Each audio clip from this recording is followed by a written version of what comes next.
Hello guys, नमस्कार, जय हिंद, वंदे मातरम। दोस्तों कैसे हैं आप सभी लोग? उम्मीद करता हूँ कि बढ़े होंगे। दोस्तों आज हम बात करने वाले हैं जीके जिसकी प्रैक्टिस सेट, जो कि हमारा एक बहुत ही बेहतरीन क्लास होने वाला है। इस क्लास को हम रामबाण नहीं बोल सकते, फिर भी ये अत्यधिक बेनिफिट देने वाला है। दोस्तों उम्मीद कर लीजिए कि 10 से 12 क्वेश्चन मैं यहाँ पर कराने वाला हूँ, जिसमें कि आधा क्वेश्चन प्रीवियस ईयर में आए हुए हैं, जो कि बार बार रिपीट होते हैं। जैसे कि ये पहला वाला प्रश्न हमारा, भारत में सबसे बड़ी खारे पानी की झील कौन सी है?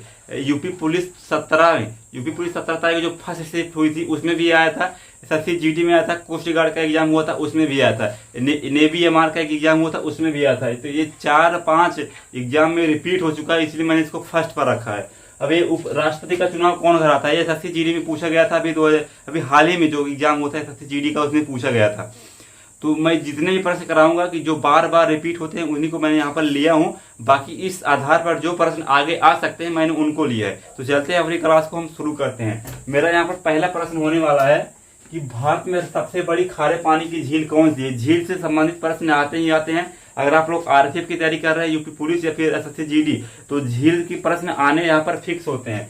सबसे बड़ी खारे पानी की झील कौन सी है, या फिर सबसे ऊंचे खारे पानी की झील कौन सी है, सबसे मीठे पानी झील कौन सी है। तो इस प्रकार के प्रश्न आते हैं। जैसे यहाँ पर दिए गए सांबर झील, या फिर चिल्का झील, लोकटक झील, या फिर लोनार झील। तो यहाँ पर हमारा बी ऑप्शन बिल्कुल सही जो हो जाएगा। आप सभी को बताना कि ये चिल्का झील पड़ती कहाँ है। तो ये पड़ती है उड़ीसा में। ठीक है, कहाँ पे पड़ती है? उड़ीसा में पड़ती है। अगर हम लोकटक झील की बात करें तो ये एकमात्र तैरता वो पार्क जहाँ पर पाया जाता है मणिपुर। ये कहाँ पे पड़ता है?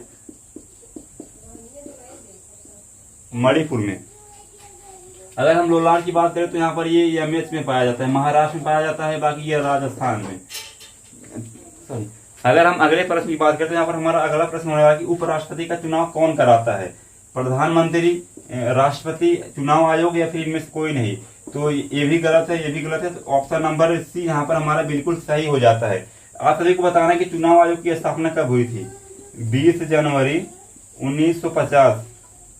20 जनवरी 1950 को चुनाव आयोग की स्थापना हुई थी। हमारा अगला प्रश्न होने वाला है, 3 नंबर प्रश्न होने वाला है कि किस संविधान संशोधन को लघु संविधान संशोधन कहा जाता है? ये वर्ड आप लोग ध्यान दीजिएगा, लघु संविधान संशोधन कहा जाता है।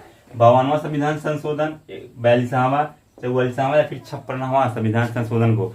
तो यहाँ पर ऑप्शन नंबर हमारा बी बिल्कुल सही हो जाएगा। 42वां संविधान संशोधन जो कि 1976 में हुआ था। अगर हम 56वां संविधान संशोधन की बात करें तो ये कब हुआ था? ये आप लोगों को बताना कि 56वां संविधान संशोधन कब हुआ था? जिस समय कि गोवा को एक राज्य का दर्जा दिया गया था। गोवा को एक राज्य का दर्जा दिया गया था, वो 56वां संविधान संशोधन के द्वारा। अगर हम 52वां संविधान संशोधन को बात करें तो इसको क्या कहा जाता है? दल बदल का कानून भी कहा जाता है। अगर हम बात करें 44वां संविधान संशोधन को तो ये 2 वर्ष बाद यहाँ पर हुआ था, जो कि 1978 में। तो ऑप्शन नंबर हमारा भी यहाँ पर बिल्कुल सही हो जाता है। भारत का सर्वोच्च न्यायालय कब अस्तित्व में आया था? भारत का सर्वोच्च न्यायालय कब अस्तित्व में आया था? देखिए, अस्तित्व में आना अलग बात होती है और उसकी स्थापना कब हुई थी ये अलग बात होती है। अस्तित्व में कब आया था?